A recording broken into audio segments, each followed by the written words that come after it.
Hi. Welcome to Reap Enjoy. এটা কথা মই প্ৰথমতে সুধিব বিচাৰিছোঁ, যিমানেই ডাঙৰ হৈ গৈছোঁ আমাৰ মাজত এইটো অনুভৱ হৈছেনে নাই যে আমি যিমান ডাঙৰ হৈছোঁ আমি সিমান লোনলি ফিল কৰিছোঁ। আমি যিমান ডাঙৰ হৈছোঁ আমি সিমান মানুহৰ প্ৰতি থকা ট্ৰাষ্টটো কমাব ধৰিছোঁ আৰু আমি নিজেই নিজক ফিক্স কৰিবৰ কাৰণে যিমান ট্ৰাই কৰোঁ কিন্তু আমি টায়াৰ্ড হৈ আমি ভাগৰি যাওঁ, হয়নে? এইটো আচলতে অদ্ভুত অনুভূতিহে হয়। এইটো এটা ষ্ট্ৰেঞ্জ এক্সপিৰিয়েঞ্চ হয়, যোনটো বহুত কমন হয় আৰু চবেই সকলোৱে এইটো অনুভৱ কৰে। চ' এই বস্তুটো কেলৈ হয়? চাইক'লজিকেলি বা মনোবিজ্ঞানৰ দিশে যদি আমি চাওঁ, মানুহৰ ডাঙৰ হোৱাটো কেৱল বাহ্যিক সফলতাৰ সৈতে সম্পৰ্কিত নহয়। মানে human growth is not just about outer success.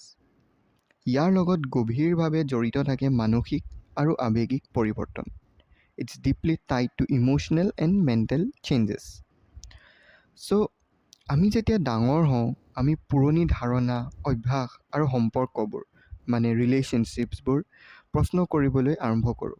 আমি বুজোঁ যে কিছুমান মানুহ, অভ্যাস বা চিন্তাই আমাৰ বাবে আগৰ দৰে উপকাৰী নহয়। আৰু এই ৰিয়েলাইজেশ্যনটোৱে আমাক এইটো ফিল কৰায় যে আমি আইচলেট হৈ গৈ আছোঁ। আমি ভাবোঁ যে আমি সেই পাৰ্টিকুলাৰ গ্ৰুপটোত আজিকালি বিলং নকৰোঁ, যোনটোত আমি আগতে আছিলোঁ। অতীতৰ বিশ্বাসঘাতকতা, হিয়া ভঙা বা হতাশাই আমি পৃথিৱীখন কেনেকৈ দেখোঁ তাৰ ওপৰত বহুত প্ৰভাৱ পেলায়। আমাৰ মগজুৱে বিপদৰ পৰা সুৰক্ষা দিবলৈ শিকায়। The brain is wired to protect আছ ফ্ৰম ডেঞ্জাৰ। চ' যেতিয়া আমি হাৰ্ট হওঁ বা কোনোবাই কথা ক'লে আমি বেয়া পাইছোঁ, যোনটো একদম আমাক দুখ লগাকৈ কৈছে, আমাৰ ডিছএপইণ্টমেণ্ট হ'ল, আমাৰ কিছুমান হাৰ্ট ব্ৰেক হ'ল, চ' সেই বস্তুটো হ'লে ব্ৰেইনটো বহুত সতৰ্ক হৈ পৰে আৰু সি আমাক সদায় কয়, যেতিয়া আমি নতুন মানুহ পাওঁ বা নতুন কিবা চিনাকি হওঁ, আমাক কয় যে be careful, don't trust too easily. আৰু এই অতি সুৰক্ষাৰ মানে অভাৰ প্ৰটেকশ্যনটোৱে লোনলিনেছটো ক্ৰিয়েট কৰিব পাৰে বা আনিব পাৰে। আমি কেতিয়াবা সেই মানুহবোৰক আঁতৰাই দিওঁ যিসকলে আমাৰ বিষয়ে সঁচাকৈ যত্ন লয়। মডাৰ্ণ লাইফ বা আধুনিক জীৱনে সদায় কয় যে ইউ মাষ্ট ইম্প্ৰুভ ইয়ৰ চেল্ফ, মানে আমি নিজক সদায় ইম্প্ৰুভ কৰিব লাগে। আমি নিজৰ বডি, নিজৰ মাইণ্ড, নিজৰ কেৰিয়াৰ, নিজৰ ৰিলেশ্যনশ্বিপছ সদায় ইম্প্ৰুভ কৰিব লাগে। যদিও নেকি ছেল্ফ ইম্প্ৰুভমেণ্টটো ভাল হয়, কিন্তু এই ছেল্ফ ইম্প্ৰুভমেণ্টটো যদি আমি সদায় কৰি থাকোঁ, আমি এক্সজষ্ট কৰি তুলিব পাৰে।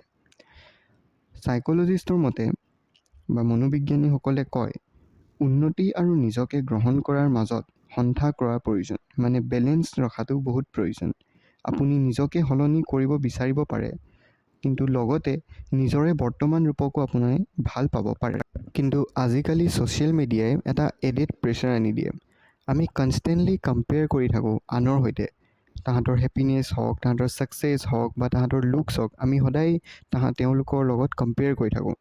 আৰু এইবোৰে আমাক ভিতৰি মই যথেষ্ট নহয় বুলি আমাক অনুভৱ কৰায়। আমাক এনেকুৱা অনুভৱ কৰায় যে আমি সদায় নিজক শুধৰাব লাগিব, তেতিয়াহে আমি আনৰ সৈতে তাল মিলাব পাৰিম বা আনৰ সৈতে একেলগতে মিলিব পাৰিম। এই বস্তুটোৱে ছ'চিয়েল মিডিয়াই এটা নতুনকৈ আমাক ক্ৰিয়েট কৰি দিয়ে আমাৰ মনৰ মাজত। বহুত মানুহে কয় যে আমি যিমানেই ডাঙৰ হৈ যাওঁ, আমি সিমানেই সম্পৰ্কবোৰ হেৰুৱাই তোলোঁ। আমি গভীৰ আৰু অৰ্থপূৰ্ণ সম্পৰ্ক বিচাৰি ফুৰোঁ। কিন্তু এই সম্পৰ্কবোৰ ৰেয়াৰ হয় আৰু গঢ়ি তুলিবলৈ সময় লাগে। সেইবাবে এই মাজৰ পৰ্যায়টোত য'ত পুৰণি সম্পৰ্কবোৰ শেষ হয় আৰু নতুন সম্পৰ্কবোৰো গঢ়ি নুতুলে, আমি লোনলিনেছ ফিল কৰোঁ। আৰু এইকাৰণে এই ফেজটোত আমি ডিছকানেক্টেড ফিল কৰোঁ আমাৰ পুৰণা লগৰবোৰৰ পৰা, কাৰণ আমাৰ ভেলুজ, মাইণ্ডছেট আৰু প্ৰায়ৰিটিজ চেঞ্জ হৈছে।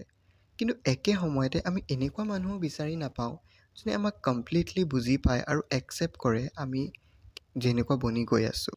আৰু এই বস্তুটোত এটা পেইনফুল গেপ আনি দিয়ে আমাৰ জীৱনত, যোনটোক ক'ব পাৰি a phase of loneliness and self doubting. আমি ভাবোঁ যে মোৰ লগত কিবা হৈ আছে নি, মই কিবা ভুল কৰিছোঁ নি, আগৰ দৰে কিয় সংযোগ কৰিব পৰা নাই। চাইক'লজিষ্টৰ মতে এইটো এটা natural phase of adult development বুলি কোৱা হয়। আমি যিমান ডাঙৰ হওঁ, আমি সিমান সম্পৰ্কবোৰ কোৱান্টিটিতকৈ কোৱালিটিত গুৰুত্ব দিওঁ। আমি ছিলেক্টিভ হৈ পৰোঁ, যোনটো কাৰণে আমাৰ ফ্ৰেণ্ডছ কমি যায়, কিন্তু বণ্ডিংটো বহুত থাকে। মানে ফ্ৰেণ্ডছ একদমেই কমি যায়, ফ্ৰেণ্ডছ চাৰ্কেলটো ফ্ৰেণ্ডছ ডট হৈ পৰে, বাট বণ্ডিংটো বহুত ভাল হৈ যায়। আৰু সেইবাবে এই ফেজটোত পেচেণ্ট হোৱাটো বহুত ইম্পৰ্টেণ্ট হয়, কাৰণ আমি নিজক অথেণ্টিক ৰূপত দেখুৱাব লাগিব, নতুন কমিউনিটি বিচাৰিব লাগিব আৰু নতুন কানেকশ্যনছ লৈ অ'পেন থাকিব লাগিব। আৰু পিছলৈ হয়তো আমি তেতিয়াহে নতুন মানুহ এট্ৰেক্ট কৰিব পাৰিম। সেইকাৰণে এই কথাটো সদায় মনত ৰাখিবা, loneliness during growth is not a failure, it is a sign that you are evolving. So' stay gentle with your self.